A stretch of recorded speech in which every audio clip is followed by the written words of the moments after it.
Good morning everyone. Now we are going to start our today's session. Last session में हमने एक नए पाठ की शुरुआत की थी और जिसका नाम था डॉक्टर सत्येंद्र नाथ बोस। डॉक्टर सत्येंद्र नाथ बोस एक गणित शास्त्री थे जिन्होंने अपने जीवन काल में बहुत सारी उपलब्धियां हासिल की थी। उन्होंने अपने जीवन में किस प्रकार संघर्ष किया और किस तरह से उपलब्धियां हासिल की वो हमने इस पाठ में देखा था। इस पाठ के अनुरूप कुछ क्वेश्चन आंसर्स दिए गए हैं जिनकी आज हम चर्चा करने वाले हैं। जैसे कि सत्येंद्र नाथ बोस का जन्म कब और कहाँ हुआ था। सबसे पहला क्वेश्चन, सत्येंद्र नाथ बोस का जन्म कब और कहाँ हुआ था। तो इस पाठ में हमने सत्येंद्र नाथ के बारे में जाना है। तो अगर आपको ये क्वेश्चन पूछा जाए कि डॉक्टर सत्येंद्र नाथ बोस का जन्म कब और कहाँ हुआ था, उसके आंसर में आप लिख सकते हैं कि जनवरी सन 1894 को कोलकाता में डॉक्टर सत्येंद्र नाथ बोस का जन्म हुआ था। ये इसका सही आंसर है। सेकंड क्वेश्चन, सत्येंद्र नाथ बोस ने आइंस्टाइन के किस सिद्धांत का अंग्रेजी में अनुवाद किया था। तो इसके आंसर में आप लिख सकते हैं कि प्रसिद्ध वैज्ञानिक अल्बर्ट आइंस्टाइन के सापेक्षिकता के सिद्धांत का सत्येंद्र नाथ बोस ने अंग्रेजी में अनुवाद किया था। थर्ड क्वेश्चन, सत्येंद्र नाथ ने सेवा से कब अवकाश ग्रहण किया। सत्येंद्र नाथ ने सेवा से कब अवकाश ग्रहण किया। सेवा से अवकाश ग्रहण करना यानी कि निवृत्ति लेना, रिटायरमेंट लेना। तो इस प्रश्न के उत्तर में हम लिखेंगे कि सन 1956 में उन्होंने अपनी सेवा से अवकाश लिया था, यानी कि उन्होंने निवृत्ति ली थी, उन्होंने काम करना बंद किया था। डॉक्टर बोस किसके सिद्धांत पर चलते थे। डॉक्टर बोस किसके सिद्धांत पर चलते थे। ये जो महान गणितज्ञ गणित शास्त्री थे वो किसके सिद्धांत पर कार्य करते थे, किसके सिद्धांत पर चलते थे। तो इस प्रश्न के उत्तर में आप लिख सकते हैं कि वे भगवान बुद्ध के अहिंसा के सिद्धांत पर कार्य करते थे। भगवान बुद्ध के अहिंसा के सिद्धांत पर चलते थे। यूरोप में डॉक्टर बोस को किन वैज्ञानिकों के साथ काम करने का अवसर मिला।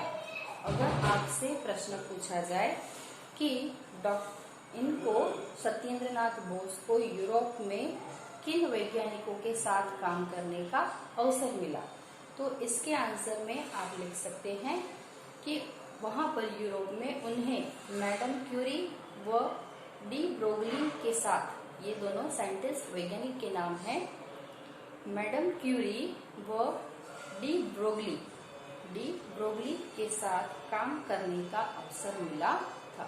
तो इन दोनों वैज्ञानिकों के साथ उन्होंने यूरोप में काम किया था, डॉक्टर सत्येंद्र नाथ बोस ने। सत्येंद्र नाथ बोस आरंभ से ही कैसे थे।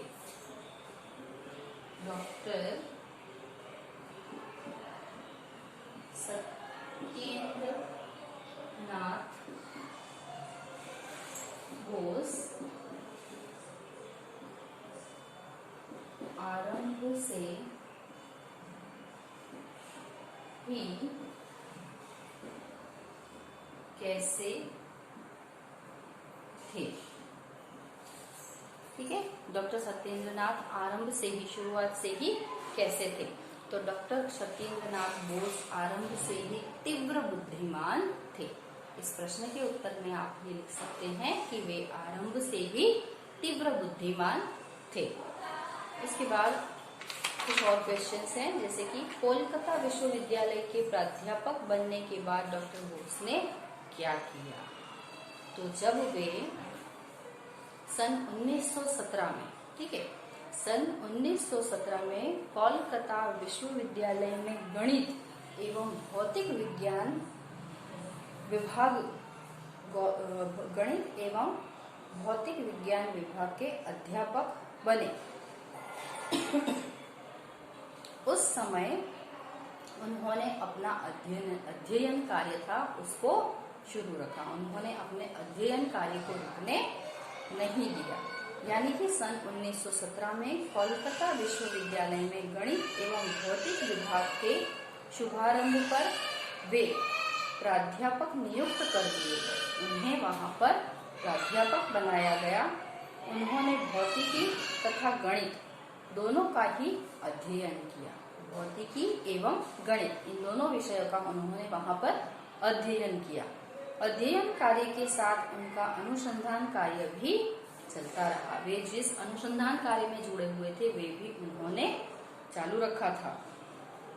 नाभिकीय भौतिक तथा चुंबकीय विषय पर उनका गहन अध्ययन भी चलता रहा। ये दो विषय जिनमें उन्हें विशेष रस था, जो कि नाभिकीय भौतिक तथा चुंबकीय विषय, इन दोनों विषयों पर भी उनका जो गहन अध्ययन था, वो जो किताबें लिखते थे, लेखन कार्य उनका था, वो भी चालू रहा, वो उन्होंने बंद नहीं किया। 100 में से 110 अंक सत्येंद्र नाथ ने परीक्षा में कैसे प्राप्त किए। बच्चों, जब हम लेसन रीड कर रहे थे तब ये बात आई थी कि एक बार डॉक्टर सत्येंद्र नाथ बोस ने गणित के विषय में 100 मार्क्स में से 110 मार्क्स प्राप्त किए थे। तो वो किस प्रकार किए थे? तो जब वे पाठशाला में पढ़ते थे, वे हर चीज को शीघ्रता से याद कर लेते थे। अध्यापक जो थे वो भी उनकी प्रशंसा करते थे और उन्होंने 100 अंकों में से 110 अंक प्राप्त किए थे। 110 अंक इसलिए क्योंकि सत्येंद्र नाथ ने एक प्रश्न को कई विधि से हल किया था। इसी से उनकी प्रतिभा का पता चलता था। वे सदा कक्षा में प्रथम आते थे। मैथ्स का सवाल जो हम एक ही तरह से करते हैं, उसे हम 3-4 तरह से सॉल्यूशन कर सकते हैं, उसका सॉल्यूशन ला सकते हैं। तो सत्येंद्र नाथ ने जो मैथ्स की एग्जाम दी थी, उसमें उन्होंने एक ही सम को अलग अलग तरह से करके लिया था और जिसके परिणाम स्वरूप, जिसके फलस्वरूप उन्होंने मैथ्स की 100 मार्क्स की एग्जाम से 100 आउट ऑफ 110 मीन्स 110 मार्क्स, 110 अंक प्राप्त किए थे। तो इस प्रकार उन्होंने अपनी प्रतिभा को निखारा था। डॉक्टर सत्येंद्र नाथ बोस का नाम किसके साथ लिए जाने लगा? जब वो एक बड़ी महान हस्ती बन गए, जब एक बड़े वैज्ञानिक बन गए, तब उनका नाम, तो जब उनकी प्रसिद्धि विदेशों में भी फैल गई, जब वो विदेश में भी प्रसिद्ध हो गए कि वे एक बहुत बड़े वैज्ञानिक हैं, बहुत बड़े अच्छे इंसान हैं, तब उनका नाम अल्बर्ट आइंस्टाइन वैज्ञानिक के साथ लिया जाने लगा। उनकी प्रसिद्धि विदेशों में फैल जाने पर उनका नाम अल्बर्ट आइंस्टाइन महान प्रख्यात वैज्ञानिक के साथ लिया जाने लगा। भारत सरकार ने डॉक्टर बोस को किस पुरस्कार से सम्मानित किया? जब उनकी कीर्ति और उनकी महानता की बातें चारों तरफ फैलने लगी, तब देश में उनका सम्मान होना बहुत आवश्यक था।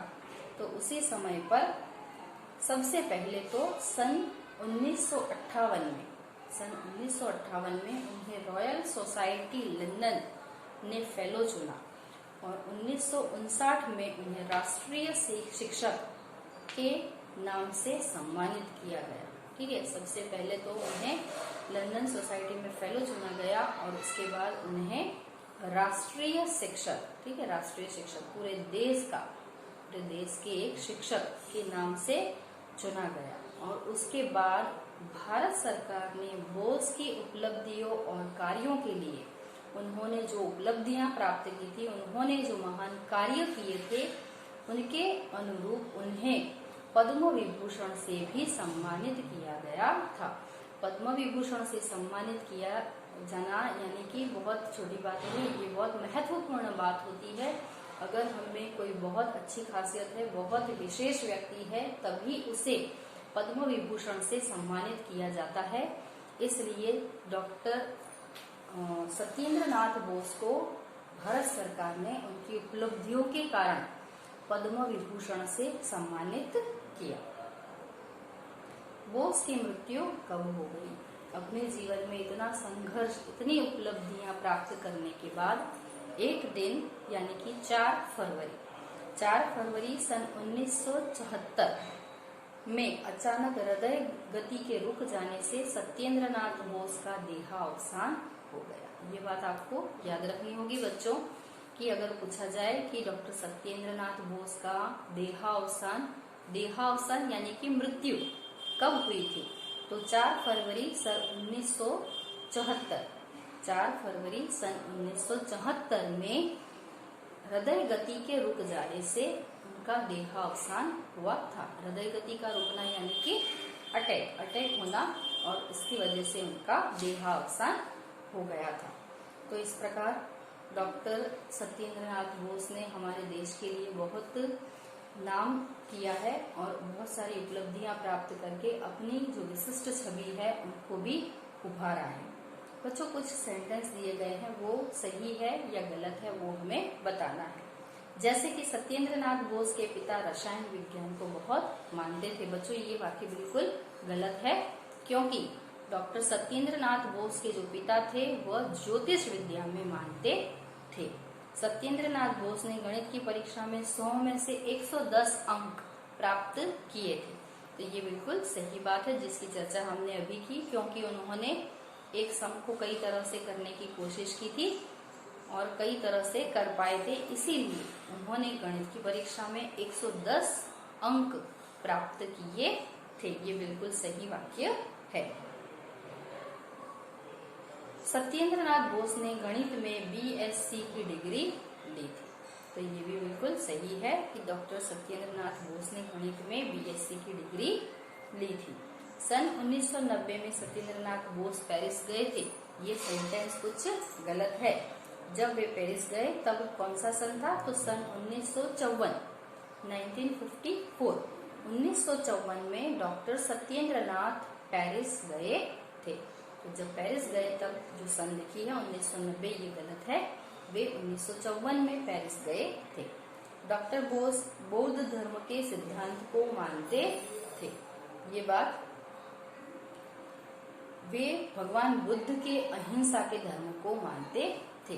वे बौद्ध धर्म से, भगवान बुद्ध के धर्म से जुड़े हुए थे और वो जो उनकी बात थी कि अहिंसा परमो धर्म, उसी बात को मानते थे और उसका अनुसरण भी करते थे और दूसरों से भी अनुसरण करने को कहते थे। इसलिए वे भगवान बुद्ध के अहिंसा के सिद्धांत पर चलते थे। ये वाक्य बिल्कुल सही है। तो इस प्रकार अगर आपको इस लेसन से कुछ क्वेश्चन आंसर्स, ग्रामर या वाक्य सही है या गलत, इन प्रश्नों को लिखने को कहा जाए तो आप इस वीडियो के माध्यम से या तो जो नोट्स भेजे हैं उनमें से इस प्रश्नों के उत्तरों को लिख सकते हैं, उसका रिटर्न करके उसे याद कर सकते हैं। और सबसे बड़ी बात कि प्रश्नों के उत्तर लिखने के बाद ही आपको वो याद रहेंगे। तो बच्चों, लिख कर प्रश्नों के उत्तर याद करने की कोशिश करना।